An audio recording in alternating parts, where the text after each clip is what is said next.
Welcome to PSR news. నేను రేష్మ. మీకు తెలుసా, దోమలకి ఇష్టమైన బ్లడ్ గ్రూప్స్ వాళ్ళని టార్గెట్ చేసి మరీ కొడతాయంట.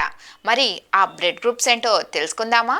వర్షాకాలం, చలికాలం ఎప్పుడైనా పరిసరాలు అపరిశుభ్రంగా ఉంటే దోమలు ఎక్కువగా పెరుగుతాయన్న విషయం అందరికీ తెలిసిందే. ఆ దోమల బెడద ఎక్కువగా ఉంటుందన్న విషయం కూడా అందరికీ తెలుసు. అయితే కొందరు ఎక్కువగా దోమకాటుకి గురవుతూ ఉంటారు. తమ పక్కన ఉన్న వాళ్ళు ఎక్కువగా దోమలు కుడుతున్నాయి అంటూ ఉంటారు.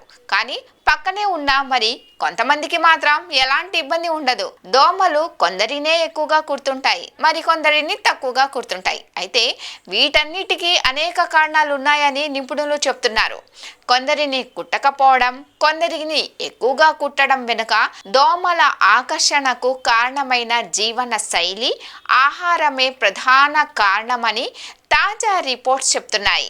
దోమ కుట్టడం వల్ల మనిషికి అనేక జబ్బులు వస్తాయి. అందులో డెంగ్యూ, మలేరియా, చికెన్ గున్యా వంటి జబ్బులు దోమల ద్వారా వ్యాప్తి చెందుతాయి. అయితే ఈ దోమలు ఎక్కువగా ఎవరిని పడితే వారిని కొట్టవు. వాటికి కూడా ఒక బ్రాండ్ అనేది ఉంటుందంట. వాటికి నచ్చిన బ్లడ్ గ్రూప్ ఉన్న వారిని మాత్రమే ఎక్కువగా కుడతాయంట. మనకు తెలిసిన 8 రకాల బ్లడ్ గ్రూప్స్ వేటికి అవే ప్రత్యేకమైన లక్షణాలను కలిగి ఉంటాయి.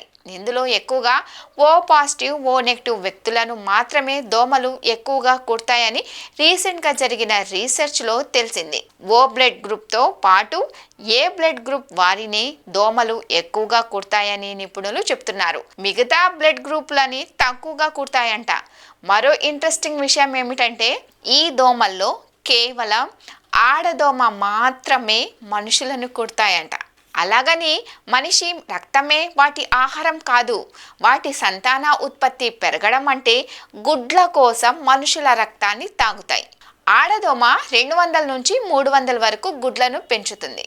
అంటే దోమలు వాటి కడుపు నింపుకోవడం కాకుండా వాటి సంతాన అభివృద్ధికి మన రక్తం ఉపయోగపడుతుంది. అంటే దోమలు మనుషులు రిలేషన్షిప్ అలా ఉందన్నమాట.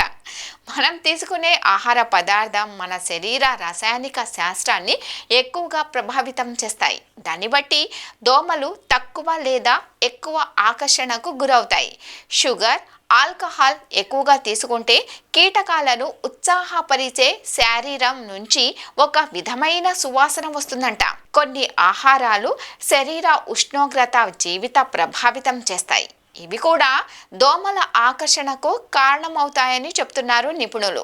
చూశారు కదా, దోమలు ఎప్పుడు ఎందుకు టార్గెట్ చేస్తాయో తెలుసుకున్నాం కదా. జాగ్రత్త పడుతూ వాటి నుండి మనల్ని మనం కాపాడుకుందాం. ఇది ఇవాల్టి అప్డేట్. మరిన్ని అప్డేట్స్ కోసం చూస్తూనే ఉండండి పిఎస్ఆర్ న్యూస్.